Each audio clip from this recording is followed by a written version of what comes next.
તો વાત કરીએ અમદાવાદની તો અમદાવાદમાં વટવા વિસ્તારમાં ઘર કંકાસના લીધે પતિ પત્ની વચ્ચે અવારનવાર ઘર કંકાસને લીધે અન્ય કોઈ કારણને લઈને ઝઘડાઓ થતા હતા, જેમાં મહિલા દ્વારા પ્રથમ આત્મહત્યાની કોશિશ કરતા તે બચી ગયેલ હતી.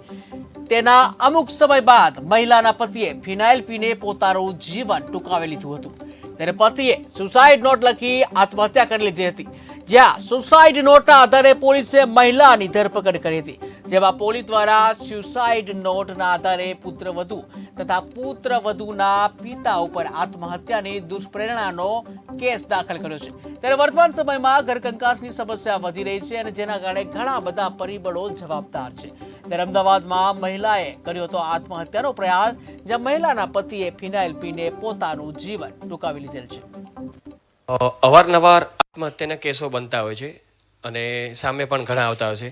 ત્યારે એક અમદાવાદના વટવા વિસ્તારમાં 2015ના આસપાસ બનેલ એક કેસ પણ એવો જ છે, જેની વધુ વિગત માટે આપણે ગુજરાત હાઈકોર્ટના ક્રિમિનલ એડવોકેટ જીતેન્દ્ર અમીન સાહેબ સાથે વધુ વિગત માટે વાત કરશું. નોર્મલી કેસ એવા હોય છે કે જેમાં મહિલા આત્મહત્યા કરતી હોય છે, પરંતુ આ જે કેસની અંદર એવું છે કે પતિએ આત્મહત્યા કરેલી હતી.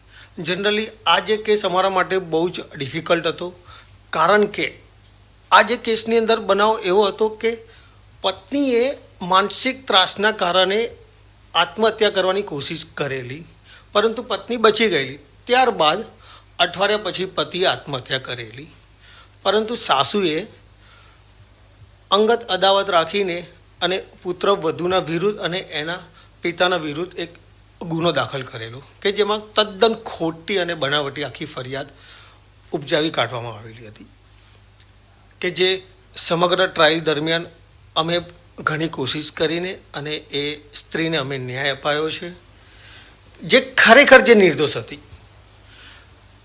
એને જે યાતનાઓ જે ભોગવી છે છેલ્લા જે 5 વર્ષ, પરંતુ અમારી જે મહેનતના કારણે આજે એ મહિલાને ન્યાય મળ્યો છે.